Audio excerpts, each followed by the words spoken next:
Let's do another check of the big board. We're up nearly 52 points, trading a little bit higher right now. Now let's take a look at the 10-year. It is trading higher as well. Yield up to 1.41. It did hit about 1.37 earlier in the week. Now take a look at this political cartoon. It's a fake advertisement. Here's what it reads. If you like Teflon, you'll love Clinton. Getting in bed with bankers and brokers won't stick. Extremely careless with classified emails won't stick. Well, Louise Mensch is still with us. Louise, what do you think of all this? I think it's incredibly demoralizing to the ordinary person, or even perhaps to General Petraeus, who may be wondering why he was held to account, and his wanting to be commander-in-chief is not being held to account.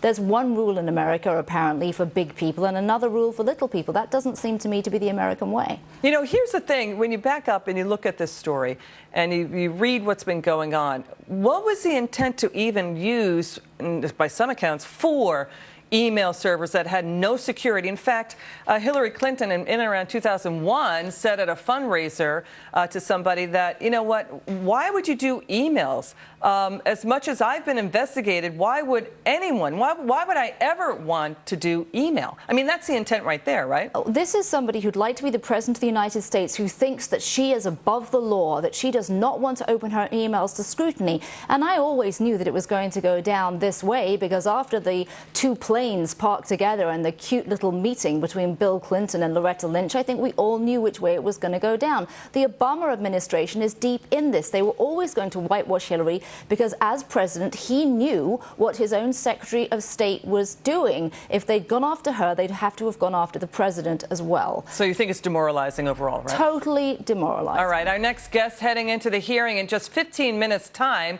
This congressman tweeted this: the decision not to charge Secretary Clinton is just the latest example of a double standard that exists for those in Washington, D.C. Here's another one. Secretary Clinton did something that would get Main Street Americans a ride to prison. Instead, she's getting a ride on Air Force One. We've got Congressman Mark Meadows. He's a Republican from North Carolina. He is here. Thank you so much for joining us, sir. What do you want to find out at this hearing? Well, we really need an explanation for the American people. We've seen the evidence. It's played out on national TV each and every day. We know that a Navy reservist actually got fined $7,500 and 2 years in probation for what appears to be less of an offense than Secretary Clinton. So why the double standard? The American people want answers, and hopefully in just a few minutes we're going to start to see that in this hearing that we have. Here's the thing, too, Congressman Meadows, and it has to do with national security. Again, you can't have economic security without national security. That's why we're talking about this on a business show. We already had the State Department IG saying there is indications that the server and the emails into it may have been hacked. FBI Director Comey saying there's a possibility there may have been hacked. The issue, too, is no Fortune 500 CEO would say that they've never been hacked, as the Clinton campaign has said. Was our national security put at risk?